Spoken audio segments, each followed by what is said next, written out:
मेरे साथ में एक ऐसे सेशन की चर्चा करने जिसकी शुरुआत आज से कुछ समय पूर्व हो चुकी थी। हमने एक सेशन किया था जिसमें कोचिंग्स के बारे में बताया था कि किस प्रकार से कुछ कोचिंग संस्थान भ्रामक विज्ञापन करके विद्यार्थियों को गुमराह करते हैं। आज चर्चा इसी बात की है कि कोचिंग संस्थानों के लिए सरकार के द्वारा, शिक्षा मंत्रालय के द्वारा गाइडलाइंस जारी कर दी गई हैं और वो गाइडलाइंस क्या हैं जिनके चलते अब फर्जी विज्ञापन संभवतः रुक जाएंगे।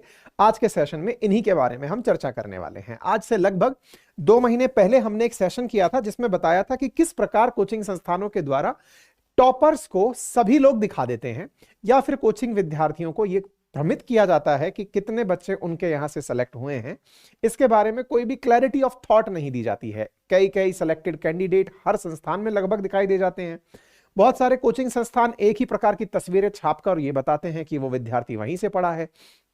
ये स्पष्टता तो रहती ही है क्योंकि विद्यार्थी अपनी तैयारी के दौरान सफलता के अंदर काफी सारे संसाधनों का उपयोग करता है।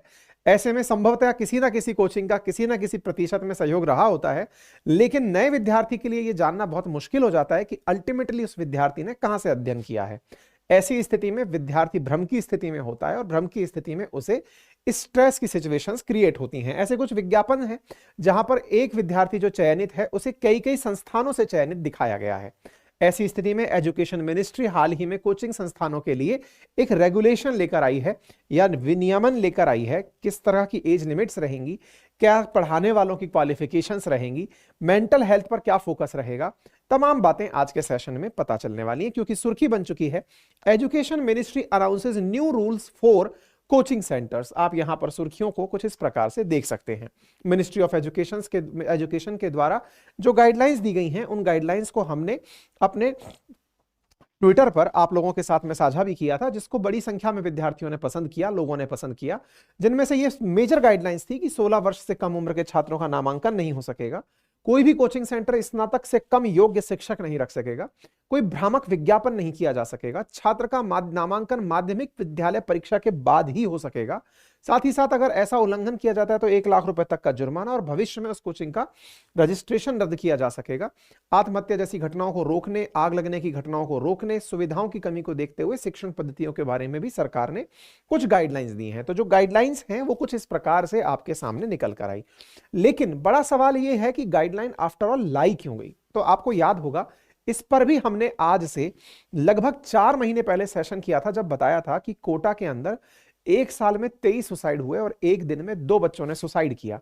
उन बड़े कारणों में यह बात निकल कर आ रही थी कि अल्टीमेटली विद्यार्थी इतना अंडर प्रेशर रहता क्यों है, ऐसा क्या है उस विद्यार्थी के जीवन में जिसके कारण वो तनाव में चला गया। तो उस तनाव के अंदर बड़े कारणों में पता चला था कि वो भ्रामक विज्ञापनों से प्रेरित है। भ्रामक विज्ञापन से प्रेरित क्यों है? क्योंकि यह दिखाया जाता है कि इस कोचिंग संस्थान से इतने बच्चे सेलेक्ट हुए हैं, लेकिन यह नहीं बताया जाता कि इतने लाख बच्चे पढ़ रहे थे उनमें से इतने बच्चे सेलेक्ट हुए, इतने हजार बच्चे पढ़ रहे थे उनमें से इतने से बच्चे सेलेक्ट हुए। इस विद्यार्थी के मन में जो भ्रम स्थिति पैदा होती है उससे वो सोचकर तो यह आता है कि उसका नंबर अब नेक्स्ट होगा, लेकिन उसे यह नहीं बताया जाता कि आप बैंकर हो, रैंकर नहीं हो।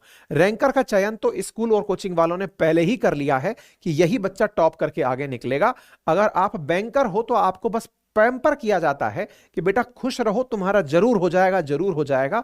और जैसे ही अचानक उस बच्चे को सच्चाई का साक्षात्कार होता है कि मेरी तो बस केवल और केवल पूंजी यहां की बैंक अकाउंट भरने में चली गई, कोचिंग वालों को पहले से पता था कि मेरा सिलेक्शन नहीं होगा। जब उसे यह सच्चाई का साक्षात्कार होता है तो वो दुनिया में अपने आप को अकेला पाता है और ऐसी सुर्खियां बन जाती हैं। यह बड़ा कारण था और यह बड़ा कारण केवल कोचिंग्स तक ही नहीं है, बड़े बड़े कॉलेजेस पर भी लागू है। जैसे आईआईटीज के बारे में कहा जाता है कि वहां पर बड़ी संख्या में लोगों का प्लेसमेंट होता है और संभवतः यही कारण है कि बच्चे कोटा जैसे बड़े जगह पर पढ़ने इसलिए जाते हैं कि वहां से पढ़कर वो एक दिन आईआईटी पहुंच जाएंगे या फिर वो नीट की परीक्षा पास करके एक दिन डॉक्टर बन जाएंगे। लेकिन ऐसी स्थितियों का क्या करें जब आईआईटी कानपुर में 1 महीने के अंदर 3 सुसाइड हो जाते हैं। ऐसी स्थितियां और ज्यादा चिंता व्यक्त करती हैं कि आफ्टर ऑल इतने उच्च संस्थानों में भी जाकर बच्चे अगर आत्महत्या कर रहे हैं तो क्या बड़ा कारण हो सकता है, क्योंकि यह अपने आप में चिंता करने की बात है। आज ही की खबर है, आईआईटी कानपुर के अंदर विद्यार्थियों ने आत्महत्या की। तीसरी आत्महत्या है, 3rd suicide in a month. तो आईआईटी जाने के लिए जहां बच्चा पढ़ रहा है, नहीं होने पर सुसाइड कर रहा है, वहां जाकर क्यों सुसाइड कर रहा है? तो ऐसी स्थिति में तो ये बड़ी स्थिति दयनीय हो जाती है। और तो और यहां पर जो सुसाइड के आंकड़े हैं वो बच्चों से लेकर के बड़ों के बीच में विद्यार्थी जीवन में बड़ी संख्या में आ रहे हैं। 4 घंटे के अंदर 2 सुसाइड का नॉर्मल आंकड़ा है। अगर आप अपने पुराने आंकड़े उठा के देखें तो आपको आश्चर्य होगा कि हमारे देश में 2021 में 13,000 विद्यार्थियों ने, स्टूडेंट्स ने सुसाइड किया। संख्या लगातार बढ़ती हुई जा रही है। हर साल विद्यार्थियों की संख्या बढ़ रही है, सुसाइड करने वालों की संख्या बढ़ रही है। आपको आश्चर्य होगा कि एक दिन में भारत में 35 विद्यार्थी आत्महत्या कर लेते हैं। ऐसा क्यों होता है? ऐसी होने की बड़े कारणों में जिन माध्यमों को विद्यार्थी अपनी सफलता के लिए चुनता है, जिस आशा के साथ उनको अपना साथ सारथी मानता है, उनके माध्यम से उसके साथ जब कोई ऐसी घटना होती है कि यार यहां तो मैंने सोचा था कि इनके यहां से इतने बच्चे निकले, ऐसा तो हुआ ही नहीं। इन्होंने सपना दिखाया था कि तुम्हारा सिलेक्शन हो जाएगा, मेरा तो हुआ ही नहीं। इन्होंने कहा था कि देखो फलाने सिंह के यहाँ मेरे यहाँ से सिलेक्शन हुआ था, वो तो इसके यहाँ से हुआ ही नहीं। इसने ये तो बताया ही नहीं था कि मैंने 1 लाख बच्चे पढ़ाए थे, तब जाके 200 बच्चे निकले थे, ये तो इसने बताया ही नहीं। ऐसी जो चीजें होती हैं अल्टीमेटली उनका बच्चे के मनस में एक अंतस्थ प्रभाव पड़ता है और ऐसी स्थिति में उसका जो असर है वो उसके व्यक्तित्व पर पड़ने लगता है। और ऐसी स्थिति से निपटने के लिए शिक्षा मंत्रालय ने हाल ही में गाइडलाइंस जारी की हैं। गाइडलाइंस में कहा गया है कि स्नातक से कम योग्यता प्राप्त तो ट्यूटर आपको नहीं रखना है। बहुत से कोचिंग संस्थान ऐसे हैं जो 12th पास ट्यूटर्स को रखे हुए हैं, बस साहब 12th के बाद इनकी बढ़िया रैंक आ गई थी, हमने इनको कॉलेज जाने से रोक दिया। तो बोले साहब इनको आपको ट्विटर भी रखने हैं अगर कोचिंग संस्थानों में, तो वो कम से कम ग्रेजुएट तो होने ही चाहिए। दूसरी सबसे इंपॉर्टेंट बात, कोचिंग केंद्र में नामांकन करने के लिए भ्रामक वादे, रैंक अथवा अच्छे अंकों की गारंटी नहीं दोगे आप। जैसे आप बहुत सारे विज्ञापन देखते हैं जिसमें लिखा होता है कि साहब हमारे यहां से इतने बच्चे पास हुए, इतनी रैंक निकल कर आई। आप नहीं करेंगे क्योंकि ये भ्रम पैदा कर सकते हैं, और अगर है तो सत्यता प्रमाणित करिए। 16 वर्ष से कम आयु के बच्चे, आजकल क्या हो गया है, अगर आप कोटा में हैं और कोटा में नहीं है तो कोटा के बाहर भी अगर आप देखेंगे तो आप पाएंगे आजकल 9th 10th में ही कोचिंग शुरू हो गई है। बच्चे 9th 10th में ही कोचिंग जा रहे हैं। बड़ी संख्या में फाउंडेशन की कोचिंग करने के लिए 9th 10th में बच्चे कोचिंग जा रहे हैं। और आपको जानकर आश्चर्य होगा कि उनकी रेगुलर स्कूलिंग छूट चुकी है क्योंकि वो तो शाम को कोचिंग जाते हैं। ऐसी स्थिति में साफ कर दिया गया है कि 16 वर्ष से कम, क्योंकि 5-6 साल का बच्चा पढ़ने बैठता है तो 10वीं उसके 16 साल की उम्र तक हो जाएगी। ऐसी स्थिति में 9th 10th का बच्चा अब कोचिंग नहीं जा पाएगा, ये सरकार ने सुनिश्चित कर दिया है। और तो और छात्र का नामांकन माध्यमिक स्कूल परीक्षा पास होने के बाद ही किया जाएगा। यहां भाई अब इसकी 10th हो गई है, अब कर सकते हो। साथ ही साथ कोचिंग की गुणवत्ता और उसमें दी जाने वाली सुविधाएं और उस कोचिंग केंद्र के यहां पढ़ने वाले छात्रों द्वारा प्राप्त परिणाम के प्रत्यक्ष और अप्रत्यक्ष रूप से किसी भी दावे की संबंधित में भ्रामक विज्ञापन को प्रकाशित नहीं करेगा, प्रकाशित करने का कारण नहीं बनेगा और प्रकाशन में शामिल नहीं होगा। यानी विज्ञापन पर पूरी तरह से जो अभी तक विज्ञापन आते थे, अब देखना होगा किस तरह के कोचिंग संस्थान विज्ञापन लाते हैं भविष्य में, क्योंकि फिलहाल जो गाइडलाइंस हैं वो बड़ी सख्त हैं कि आप भ्रम की स्थिति पैदा नहीं करेंगे। साथ ही साथ उस स्थिति में पंजीकृत नहीं होगा यदि प्रति छात्र के लिए स्थान की आवश्यकता न्यूनतम अपेक्षित स्थान से कम हो। ऐसा क्यों है? क्योंकि असल मायने में आपने बहुत बार देखा होगा बहुत सारे कोचिंग संस्थान, जैसे आप देखिए कि 2 डिफरेंट कोचिंग्स ने अपने सेम 9 टॉपर्स दोनों ने दिखा दिए थे। ऐसा IIT JEE नीट में भी होता है, सेम ऐसा ही UPSC के अंदर भी आप हो सकता है। देखते हैं नीट के अंदर भी सेम टॉपर्स 2-2 संस्थानों द्वारा कॉमन रूप से दिखाए गए थे। ऐसे ही UPSC के अंदर सारे टॉपर्स लगभग एक दूसरी कोचिंग के अंदर दिखाई दे जाते हैं। आप इसके बहुत सारे विज्ञापन यहां पर देख सकते हैं। साथ ही साथ ऐसे किसी भी ट्यूटर या व्यक्ति की सेवाएं वो नहीं लेंगे जिसके ऊपर नैतिक अधमता से जुड़े हुए किसी अपराध में उसे दोषी ठहराया गया हो। समटाइम्स कुछ लोगों के ऊपर चरित्रहीनता के लांछन लगे होते हैं, कुछ लोग अपराधी प्रूव हो जाते हैं, उनको कोचिंग संस्थानों द्वारा नहीं लिया जाएगा। साथ ही साथ जब तक मतलब पंजीकृत तब तक कोई संस्थान नहीं होगा जब तक उसने दिशा निर्देशों की अपेक्षाओं के अनुसार परामर्श प्रणाली ना रखी हो। कोचिंग संस्थानों के पास ट्यूटर्स की योग्यता, पाठ्यक्रम पाठचर्या पूरे होने की अवधि, छात्रावास की सुविधाएं और ली जाने वाली फीस और आसान निकास पॉलिसी, फीस प्रतिदाय नीति, केंद्र से कोचिंग प्राप्त करने वाले छात्रों की संख्या, उच्च शिक्षा संस्थानों में प्रवेश पाने वालों में सफल छात्रों की संख्या का अपडेटेड विवरण देने वाली एक वेबसाइट देनी होगी कि हमारे यहां से इतने बच्चे पढ़े थे, इसमें से इतने लोग सेलेक्ट हुए, अगर आप विज्ञापन देते हैं तो। कोचिंग केंद्र स्थानीय क्षेत्र अधिकार में या प्रयोज्य पंजीकरण के पृथक नियमों सहित विभिन्न कानूनों, नियमों और विनियमों आदि का पालन करेगा। साथ ही साथ फीस के लिए कहा गया है कि ट्यूशन फीस उचित और तर्कसंगत होनी चाहिए, उसकी रसीदें उपलब्ध कराई जानी चाहिए। कोचिंग केंद्र को विभिन्न पाठ्यक्रमों, उनके पूरा होने की अवधि, कक्षाओं की संख्या, व्याख्यान, ट्यूटोरियल्स, छात्रावास सुविधाएं और ली जाने वाली फीस, आसान निकास पॉलिसी, फीस प्रतिदान निधि आदि का उल्लेख करते हुए पूरी एक विवरणिका जारी करनी होगी। कैसे कैसे, यानी कि जब कोई विद्यार्थी कोचिंग में प्रवेश लेने जाता है, यहां पर कोचिंग से अर्थ ऑफलाइन कोचिंग्स का है, जो प्रायः देख करके लग रहा है, क्योंकि इसमें किसी भी प्रकार से ऑनलाइन के लिए कोई गाइडलाइंस स्पष्ट रूप से अलग दिखाई नहीं पड़ रही है। यहां पर विवरणिका जिस तरह की बात की गई है, ये ऑफलाइन को ध्यान में रखते हुए, क्योंकि परिसर की आवश्यकता ऑफलाइन में पड़ती है, ऑनलाइन में तो बच्चा घर बैठ के पढ़ रहा होता है। यह विवरण भवन के परिसर के प्रमुख और सुलभ स्थानों पर प्रदर्शित किया जाएगा। कोचिंग केंद्र द्वारा अपने नामांकित छात्रों को, जो विवरणिका है जिसमें कि आप पहले से ही जानकारी देकर रखेंगे कि हमारे कोचिंग संस्थान में क्या क्या चीजें मिलेंगी, कैसे कैसे मिलेंगी, उसके नोट्स और सामग्री की अलग से फीस नहीं वसूली जाएगी। ऐसा इसलिए कई बार जो ऑफलाइन संस्थान होते हैं, इनके द्वारा विद्यार्थियों को पढ़ाने के एंट्री के बाद इनकी समझ ना आने पर भी फीस रिफंड नहीं की जाती है। कई तरह के केस ऐसे निकल के आते हैं जो कोर्ट तक पहुंचते हैं। ऐसी स्थिति में यहां पर सारे नियम प्रतिनियम बनाए गए हैं कि क्या क्या नियमों की पालना होगी। साथ ही साथ इंफ्रास्ट्रक्चर के लिए कहा गया है कि कई बार संस्थानों में पढ़ते समय विद्यार्थियों के पास बैठने की पर्याप्त जगह नहीं होती है। ऐसी स्थिति में प्रत्येक छात्र के लिए न्यूनतम 1 वर्ग मीटर का क्षेत्र आवंटित किया जाएगा। साथ ही साथ अग्नि सुरक्षा कोड, भवन सुरक्षा कोड और अन्य मानकों का भी पालन करना होगा। सरकार द्वारा निर्धारित समुचित अधिकारियों अग्नि और भवन सुरक्षा प्रमाण पत्र भी देना होगा।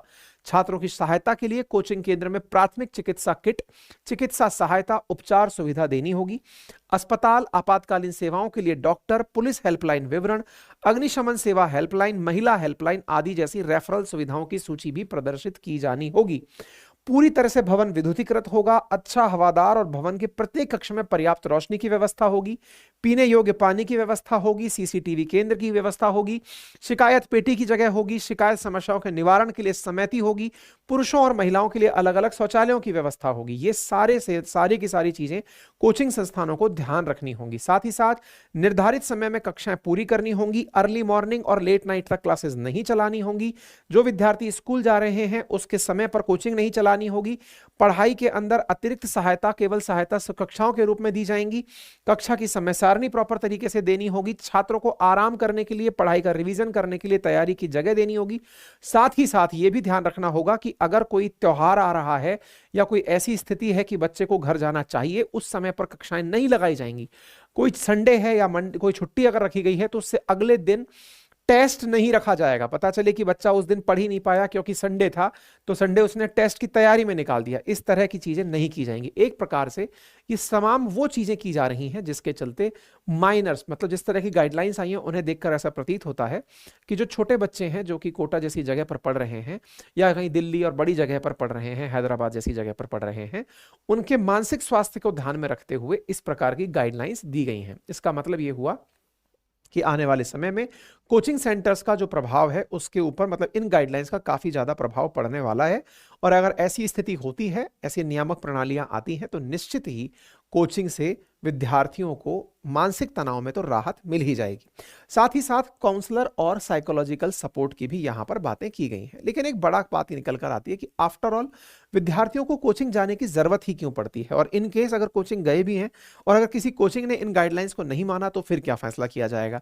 ऐसी स्थिति में 3 प्रावधान रखे गए हैं। पहले अपराध पर 25,000 का दंड है, फिर 1 लाख का दंड है, और तीसरे अपराध पर पंजीकरण ही रद्द करने की बात की गई है। यह बात भी प्रूवन है कि 94% एमबीबीएस स्टूडेंट्स ने नीट कोचिंग क्लास 11th में ही शुरू कर दी थी। इसका मतलब यह हुआ कि हमारे देश में जितने भी स्कॉलर्स हैं उसने समय समय पर कहीं ना कहीं क्लासेस ली हैं, मतलब मैक्सिमम लोग क्लासेस लिए हुए पाए गए हैं। ऐसा एनएसओ का रिपोर्ट है कि हर 3 में से जो हाई स्कॉलर्स हैं हमारे देश में, उन्होंने प्राइवेट कोचिंग तो ली है।